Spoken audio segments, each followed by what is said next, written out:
Hello dear students, मैं Brijbhushan and welcome to super Shiksha education that evolve you.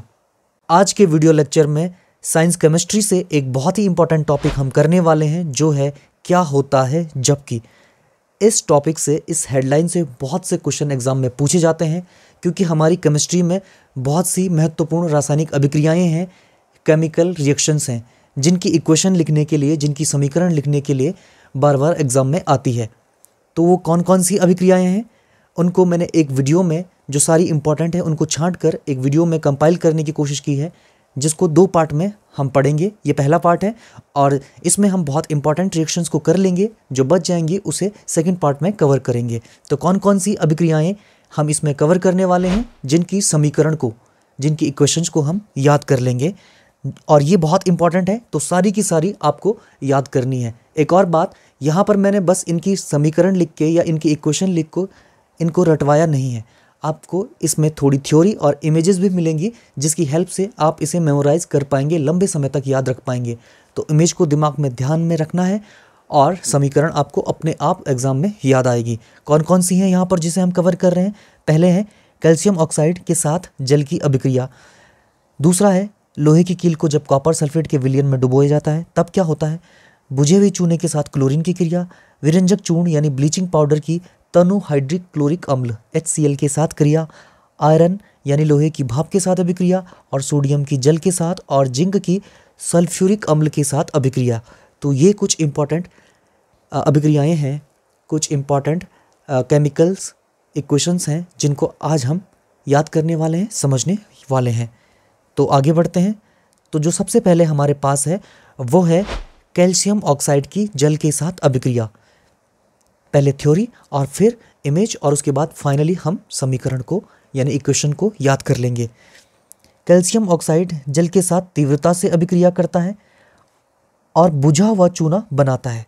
यानी calcium oxide जल के साथ बहुत तेजी से अभिक्रिया करके बना लेता है बुझा हुआ चूना, जिसका विलयन, यानी कि जो अब बुझा हुआ चूना है उसका विलयन दीवारों को सफ़ेद करने के लिए प्रयोग किया जाता है, यानी कि दीवारों की सफ़ेदी में यूज होता है।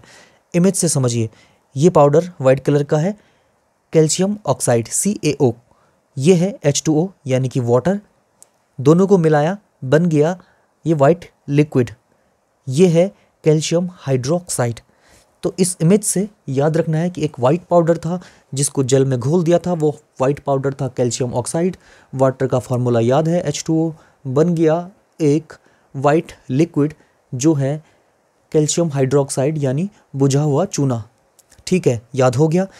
यहाँ तक समझने के लिए अब एग्जाम में जो लिखने के लिए आता है उसे याद कर लेते हैं, केमिकल इक्वेशन को यानी रासायनिक समीकरण को।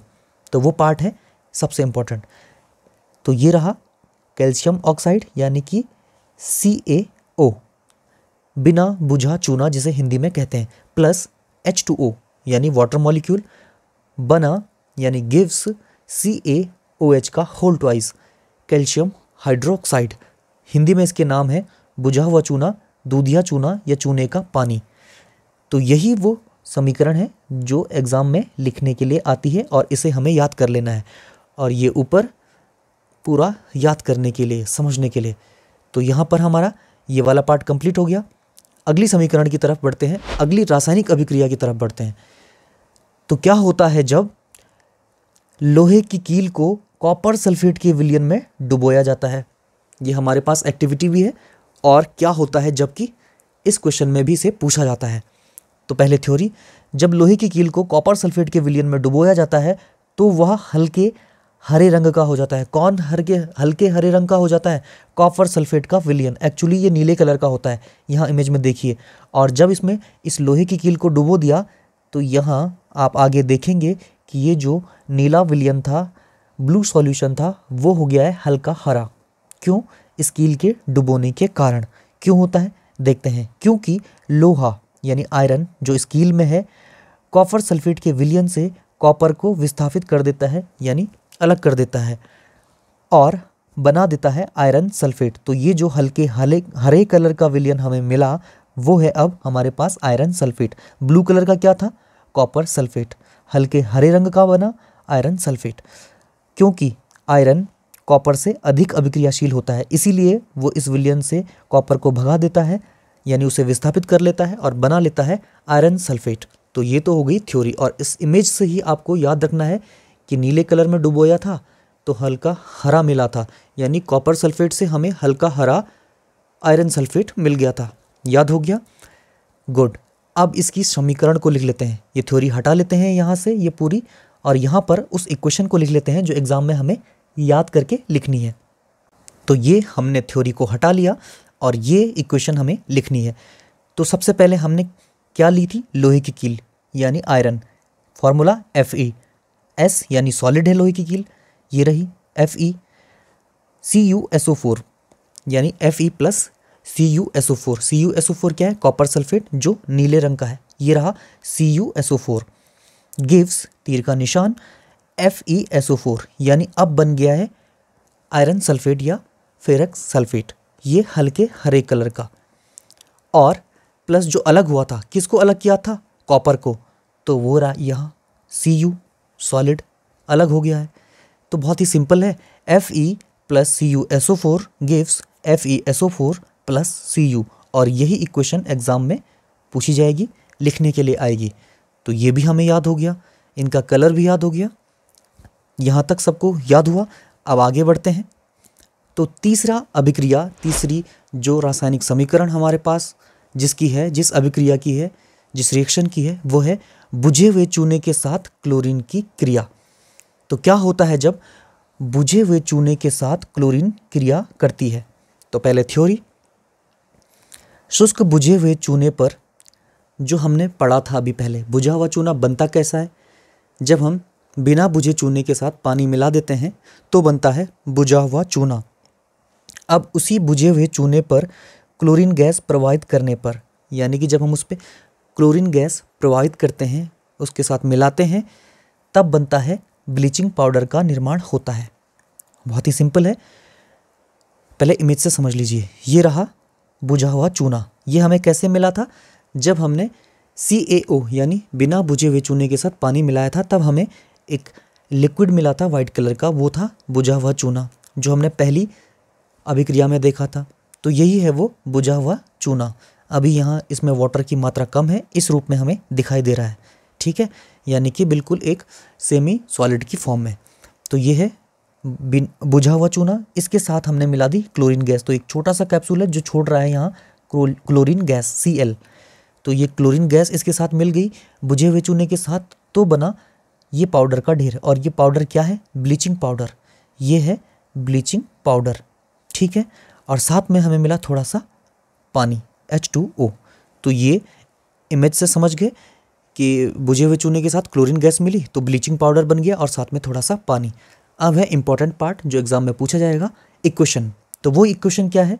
देखिए, ये रहा सबसे पहले बुझा हुआ चूना, जिसका फॉर्मूला होता है CaOH का होल ट्वाइस। ये अब तक याद हो गया होगा। और बिना बुझे हुए चूने का क्या था? CaO कैल्शियम ऑक्साइड, और बुझे हुए चूने का CaOH का होल ट्वाइस। इसके साथ मिला दी क्लोरीन गैस, गिव्स तीर का निशान। तो हमें क्या मिला? ब्लीचिंग पाउडर, जिसका फॉर्मूला होता है CaOCl2, ठीक है। और साथ में थोड़ा सा पानी यानी H2O वाटर मॉलिक्यूल।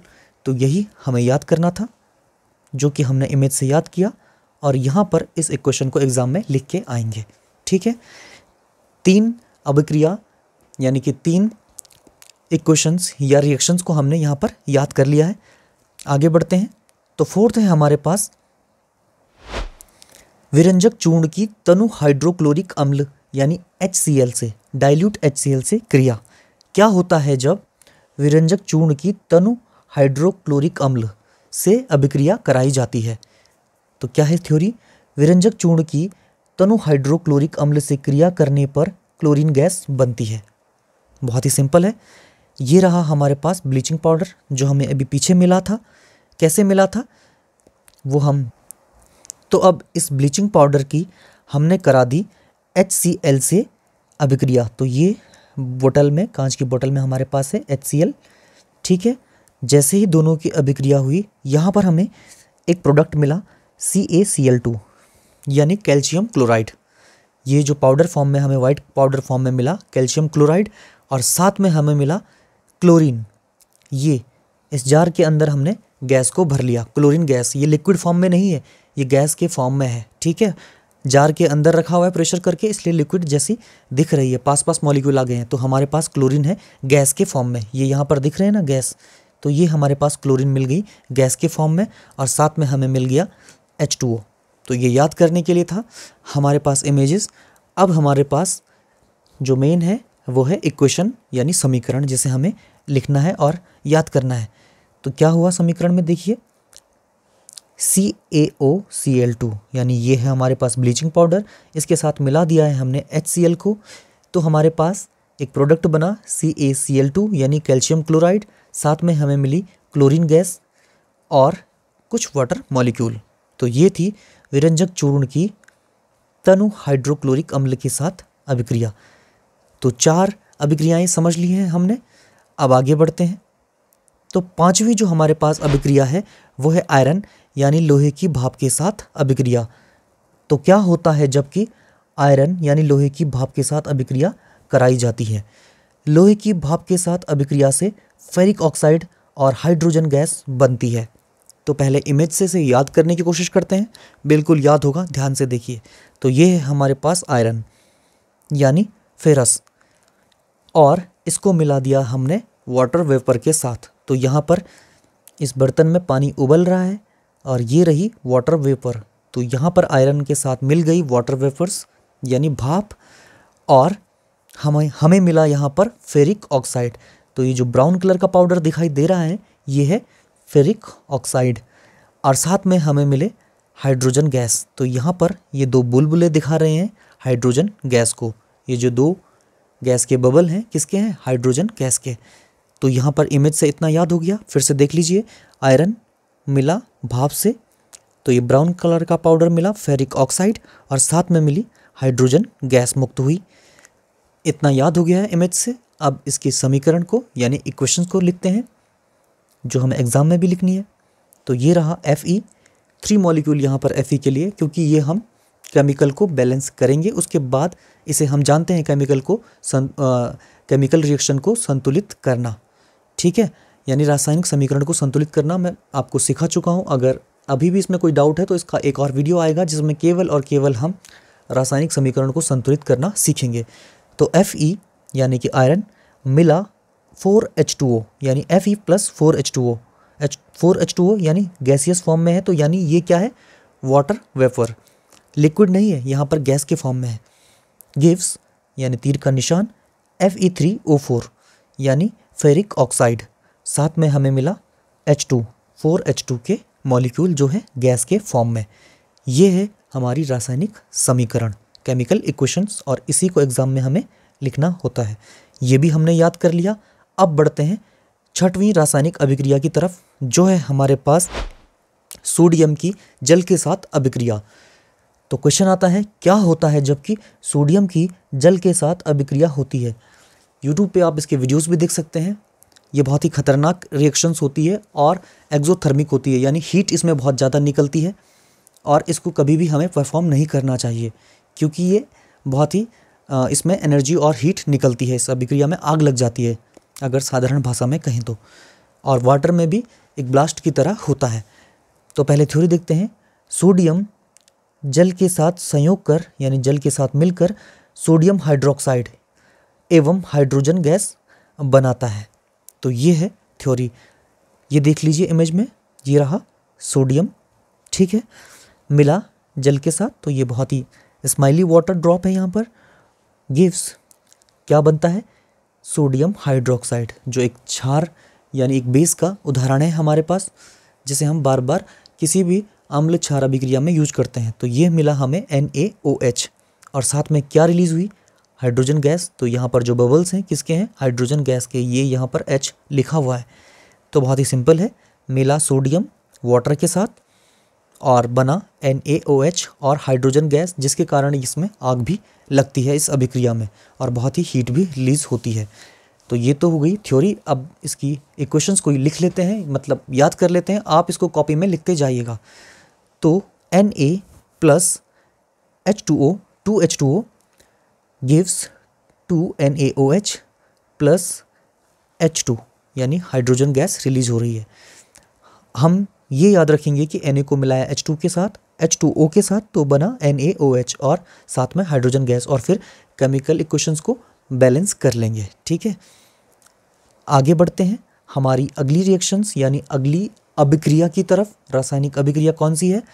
तो ये लास्ट रासायनिक अभिक्रिया है जिसकी इक्वेशंस हम याद करने वाले हैं। जिंक की सल्फ्यूरिक अम्ल के साथ अभिक्रिया। तो क्या होता है जब जिंक की सल्फ्यूरिक अम्ल के साथ अभिक्रिया कराई जाती है? तो क्या कहती है यहाँ पे थ्योरी? जिंक सल्फ्यूरिक एसिड के साथ अभिक्रिया करके बना लेता है जिंक सल्फेट और साथ में हाइड्रोजन गैस मुक्त होती है। यानी जिंक जब सल्फ्यूरिक एसिड के साथ मिलता है तो जिंक सल्फेट बनता है और हाइड्रोजन गैस मुक्त होती है।